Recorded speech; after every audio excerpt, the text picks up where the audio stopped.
Ce journal vous est offert par le FPI, Fonds des promotions de l'industrie, votre partenaire privilégié pour la réussite de vos projets.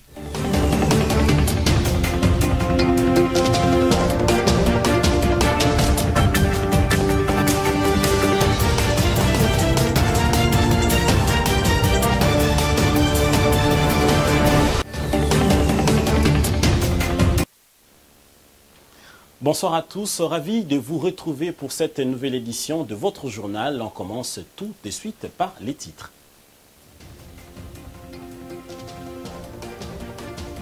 Le parti au pouvoir et l'opposition sont autorisés à marcher ce samedi 20 mai, mais avec les itinéraires différents.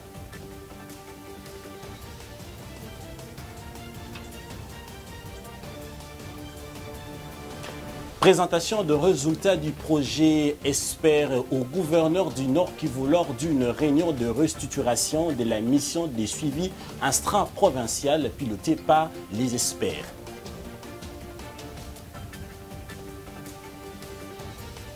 L'Assemblée générale des agents de l'Agence congolaise de grands travaux ACGT en sigle a eu lieu ce vendredi 19 mai. Objectif, discuter sur les élections syndicales prochaines. Rebonsoir. Lors de la séance plénière du jeudi 18 mai 2023, les députés nationaux élus légitimes du peuple ont jugé recevable la proposition de la loi portant création de l'ordre national de sages-femmes et des géologues. Je vous propose de suivre le président de l'Assemblée nationale, Christophe Mbosso Kodia, qui lut les résultats de ces votes. Honorables députés, chers collègues, voici le résultat du vote. Sur 357 députés qui ont pris part au vote, 1. Proposition de loi modifiant et complétant les décrets du 6 août 1959 portant code de procédure pénale. 356 honorables députés ont voté oui. Aucun n'a voté non. Un seul député a voté abstention. 2. Proposition de loi portant création, organisation et fonctionnement de l'Ordre national des sages-femmes. 356 honorables députés ont voté oui. Aucun n'a voté non. Un seul député a voté abstention. 3. Proposition de loi portant création, organisation et fonctionnement de l'Ordre national de géologues. 356 honorables députés ont voté oui. Un seul honorable député a voté non. Aucun n'a voté abstention. En conséquence, l'Assemblée nationale adopte les 3 propositions de loi ci-dessus citées. Elles seront transmises au Sénat pour examen en seconde lecture. Quittant l'Assemblée nationale pour la primature, le Premier ministre Jean-Michel Samalou Kondé a présidé le jeudi 18 mai 2023 dans son cabinet de travail une réunion de sécurité entre la MONUSCO et les gouvernements pour réévaluer le plan des transmissions conjoints sur le retrait de la MONUSCO et étudier le mécanisme de la reconfiguration de cette mission des Nations Unies en RDC. Il ressort que les deux parties se sont accordées pour que désormais leur communication soit harmonisée. C'est ce que Bintou Keïta, la représentante spéciale, allais-je dire, du secrétaire général de la MONUSCO en RDC, a déclaré devant la presse à l'issue de cette rencontre. La ministre du Genre, Famille et Enfants, Mireille Massangou Bibi Moloko, a accordé des audiences très importantes le jeudi 18 mai dans son cabinet de travail aux représentants de l'agence suédoise pour la paix et la sécurité et les collectifs des associations de femmes de la région de Grand Lac. Images et commentaires. D'abord, avec 2 responsables de l'agence suédoise pour la paix et la sécurité, Sandra Johansson, chargée de la femme, paix et sécurité, et Indira Sarah Wester, spécialiste femme, paix et sécurité dans ces structures, sur l'introduction du concept anglais. Il s'agit d'un programme qui vise à préparer le chef en général à diriger un travail d'égalité hommes et femmes. Échanger avec elle sur les différentes activités que nous menons pour voir comment est-ce qu'on peut également bénéficier de l'accompagnement du ministère, des conseils et orientations du ministère. Donc nous avons échangé plus autour des activités que nous menons à travers les différentes provinces de notre pays. Parce que rien sans les femmes travaillent sur la participation, sur la représentation égalitaire des femmes et des hommes dans les instances de prise de décision. En seconde audience, Mireille Massango Bibi Moloko et la délégation du collectif des associations féminines de la région du Grand Lac ont abordé la question de la célébration de l'an 2 du lancement du campagne Tolérance Zéro contre les crimes VSBG et l'impunité des auteurs de ces crimes à l'évaluation du plan d'action de Kampala instituant la tolérance zéro. Nous avons abordé bien entendu la question de la célébration des 2 ans du lancement de la campagne Tolérance Zéro contre les crimes des VSBG et l'impunité de leurs auteurs avec elle, voir dans quelle mesure la COCAFEM Grand Lac pourrait bien entendu travailler avec le ministère en charge du genre afin de porter aussi de façon visible les avancées significatives que la RDC a enregistrées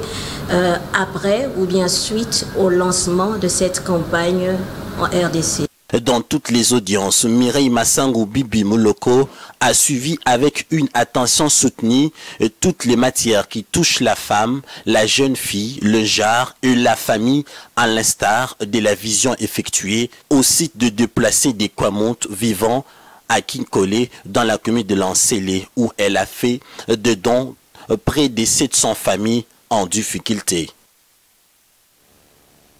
Restons toujours au ministère du genre. Après la journée internationale de la famille célébrée avec FAST à la maison communale de Lansele, devant plus de 700 familles venues de Kwamonte, la ministre du genre, famille et enfants, Mireille Massango Bibi Moloko, a échangé ce même jeudi 18 mai avec l'artiste musicien chrétien José Nzita, venu lui présenter les félicitations pour la réussite de cette journée.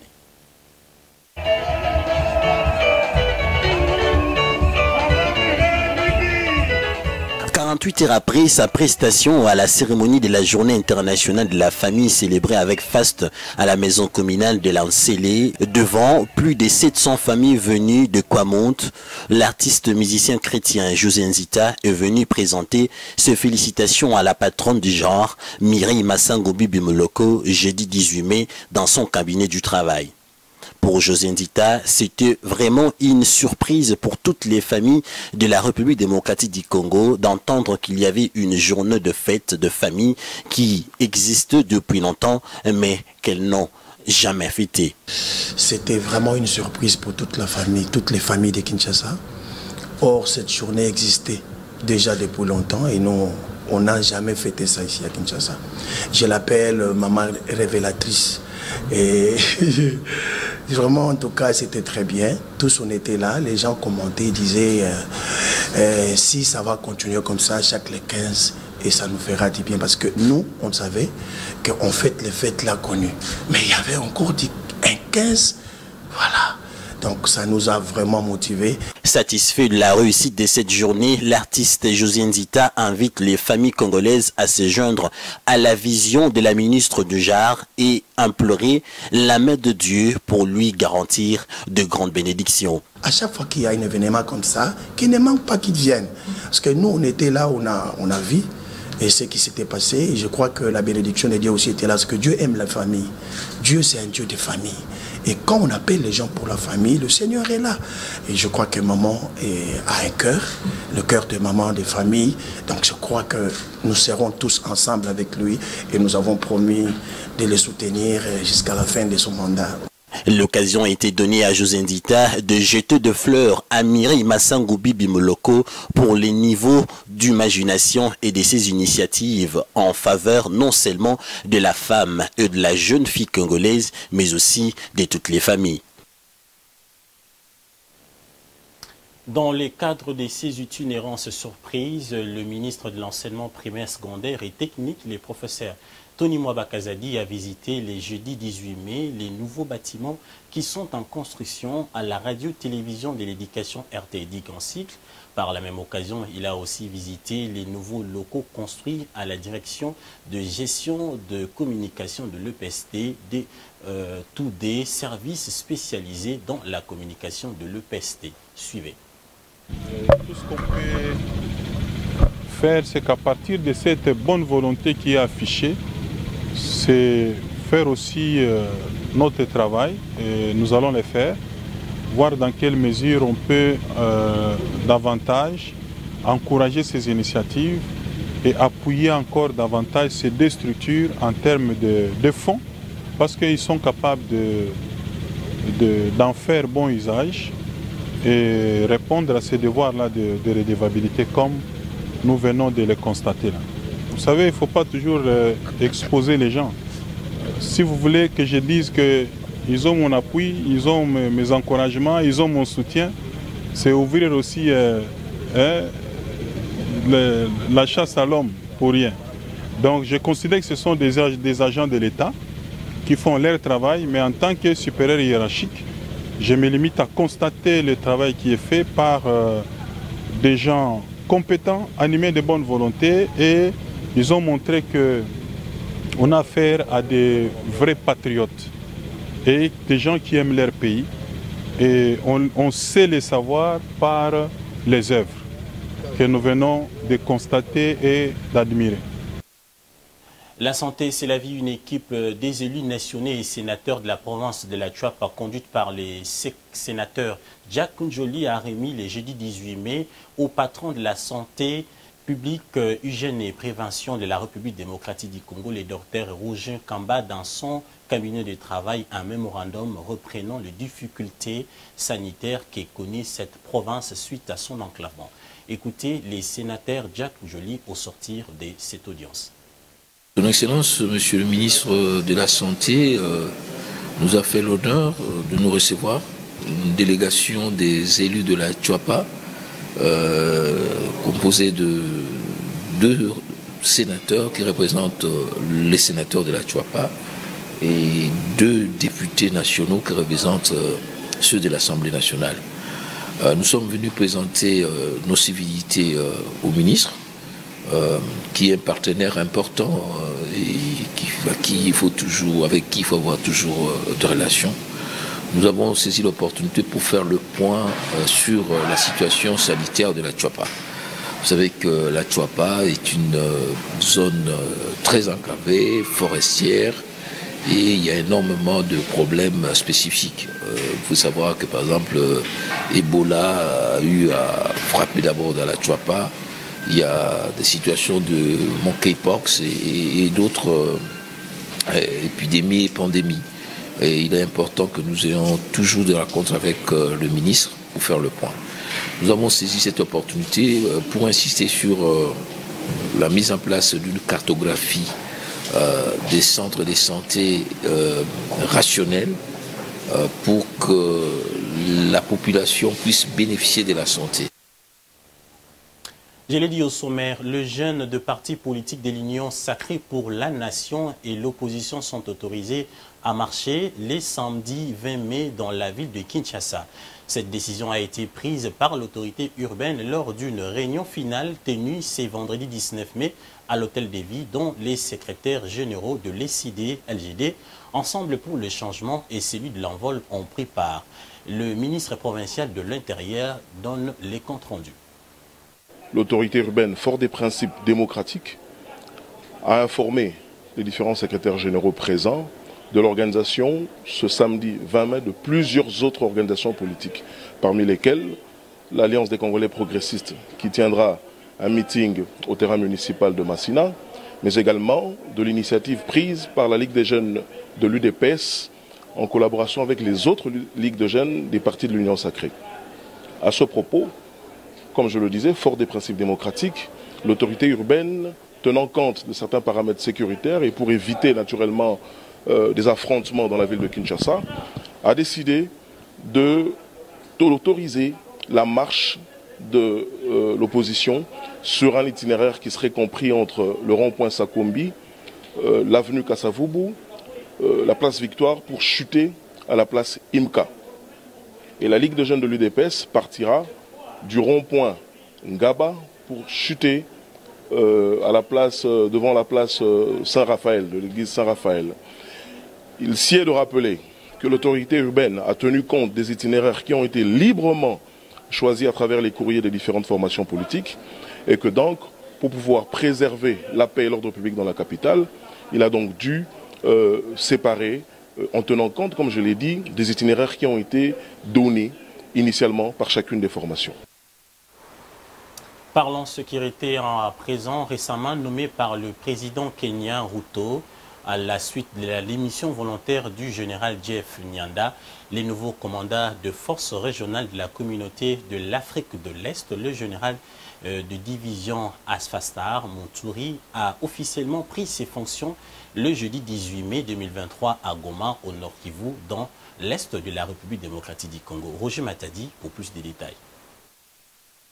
Nous sommes dans la province des Goma, précisément au Nord Kivu, troublé par la guerre de M23, où le général des divisions Afaksar Mouturi Kyungu a officiellement pris ses fonctions du nouveau commandant de la force régionale de la communauté de l'Afrique de l'Est, EAC. C'est la deuxième fois que ces hauts officiers de l'armée kenyane apportent une vaste expérience dans le leadership militaire, le commandement et la gestion des opérations de soutien de la paix dans la région.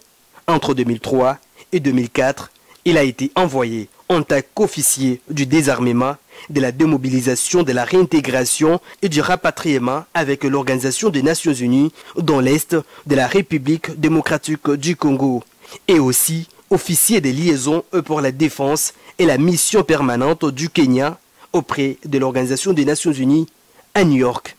Dans son allocution aux officiers présents à cette cérémonie, le général Kyungu a noté que l'EAC avait franchi des étapes importantes depuis le déploiement en novembre 2022, notamment la protection des civils et le soutien humanitaire dans les zones d'opération des contingents.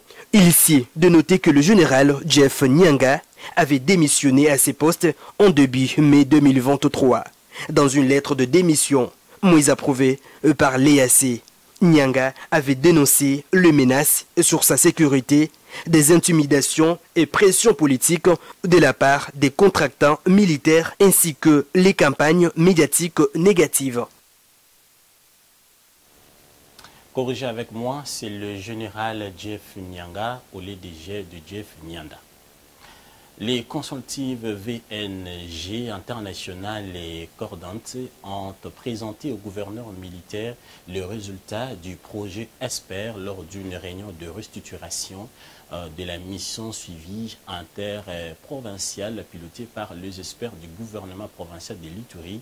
Plusieurs avancées et défis liés à la gouvernance sécuritaire ont été relevés au cours de cette rencontre tenue le jeudi 18 mai au cabinet du gouverneur. L'impunité, le chômage et le manque d'effectifs militaires et policiers, telles sont les causes de l'insécurité actuelle en territoire de Mahagi et Irumu. Ceci ressort de la mission effectuée par les experts du gouvernement provincial de l'Ituri à l'issue d'une mission d'évaluation de la période semestrielle allant d'octobre 2022 à mars 2023 du programme Ensemble pour la sécurité et la paix à l'est de la RDC, ESPER en sigle, mise en œuvre par les consortiums VNG International et Cordaid. La population a félicité les rapprochements qui existent entre les autorités territoriales et les autorités au haut niveau sur des échanges de questions de sécurité Lors de la présentation de ces rapports devant les membres du comité provincial de sécurité, le gouverneur militaire, le lieutenant général Luboya Kashamadjouni, se félicite de la mise en œuvre du dit projet en province qui contribue nettement à l'amélioration de la situation sécuritaire à travers plusieurs actions en cours. Cependant, plusieurs défis restent à relever, surtout par rapport à l'effectivité de PDDRCS à travers son pilier dialogue entre les communautés, l'un d'appui à l'état de siège pour le bien-être de la province de l'Ituri. Le PDDRCS se fasse voir parce que jusqu'à présent, au niveau des localités, nous n'avons pas assez de sensibilisation. Je demande à ces populations-là, n'est-ce pas, de nous aider d'abord à mettre aussi la pression sur leurs fils, leurs enfants qui ont les armes. C'est vrai, ils disent que voilà, ils ne sont pas sûrs, ils sont peut-être pas sûrs encore des moyens qui ont été déployés, mais qu'ils arrivent dans les sites pour voir. Il faut d'abord que les gens arrivent, n'est-ce pas, à se pardonner. Les populations arrivent à se réconcilier. Parce que c'est vrai, comme je l'ai dit, nous aurons, avec tout ce que nous avons comme demande, nous aurons assez d'effectifs, assez de personnel, n'est-ce pas, pour endiguer cette violence-là. Notons que le programme ESPER, mis en place par les gouvernements congolais dans les provinces de l'Ituri, Nord et Sud Kivu, milite pour la gouvernance sécuritaire en vue d'arriver à la paix durable, combat acharné par les présidents de la République et commandant suprême de FARDC et PNC, Félix Antoine Tshisekedi Tshilombo. À l'agence congolaise de grands travaux ACGT en cycle, il y a eu, ce vendredi 19 mai, l'Assemblée générale des agents organisée par l'employeur. Ces rassemblements a été à l'occasion pour 3 syndicats de présenter leur structure en vue des élections syndicales prochaines. Pour cette assemblée générale des agents de la CGT, 3 syndicats ont eu la parole. Faustin Boulamba a parlé au nom de la Force démocratique syndicale, FODESI en sigle de Moïse Akonda, juge au tribunal de travail de la Gombe. Il a expliqué que la FODESI bat campagne sur 3 axes, le travail, le salaire et la paix sociale. Une autre particularité, cheval de bataille de la FODESI, c'est le combat souvent réussi pour ce qui est des avantages divers, dont le décompte final et la politique du mutuel, récemment mise en place notamment à l'Office congolais de contrôle où ce syndicat est présent. Pour le compte de la générale syndicale, c'est M. Prosper Yolo qui a présenté l'entreprise. Il a expliqué que la générale syndicale est installée un peu partout, notamment dans les administrations publiques où elle est 3e classée, elle est première à la SNEL et à la RTNC, elle est 2e classée. Pour lui, la dimension indépendante de son syndicat est le meilleur atout à offrir aux agents ACGT. La base de tout dans ce syndicat est l'amour. Les délégués syndicaux seront formés sur cette base-là. Des départs honorables à la retraite, la lutte contre le harcèlement en milieu de travail, l'égalité des chances sont entre autres des axes de bataille où la GS est passée maîtresse. La 3e organisation syndicale qui a eu la parole, c'est le syndicat des travailleurs de l'ACGT, le syndicat maison. Edi Chungu Edimou, au nom du secrétaire permanent, a présenté le STACGT comme étant la meilleure option pour que l'avenir et le devenir des agents soient garantis. C'est pour la 3e année que le STACGT participe à ces élections. Pour lui, la cohabitation syndicale est peu indiquée. Pour preuve, la première année de vie de ce syndicat, qui était une cohabitation, n'a apporté que des conflits, alors que la 2e année où le STACGT a siégé seul, plusieurs avantages ont été acquis. Il a cité notamment les pécules de congé, les indemnités kilométriques, les soins de santé, la mise en place d'un plan de carrière et tant d'autres choses au bénéfice des agents. On est mieux servi que par soi-même, a conclu Edi Chungu. La bataille électorale syndicale pour l'exercice 2023-2026 au sein de la CGT est ainsi lancée. Prochaine étape, le dépôt des listes des candidats délégués syndicaux pour le 23 mai 2023. Ce journal est terminé, mais si vous nous avez pris en cours des diffusions, voici les rappels des titres.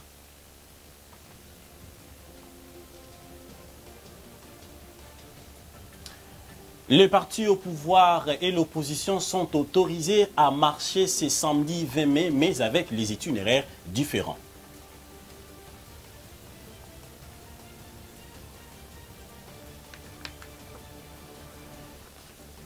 Présentation des résultats du projet ESPER au gouverneur du Nord Kivu lors d'une réunion de restitution de la mission des suivis intra-provincial pilotée par les experts.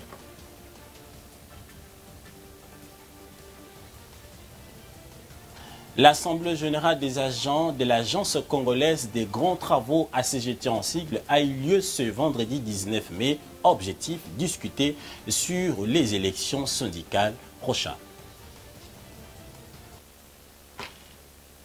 Merci de nous avoir suivis. Restez branchés au programme de BC Télévision.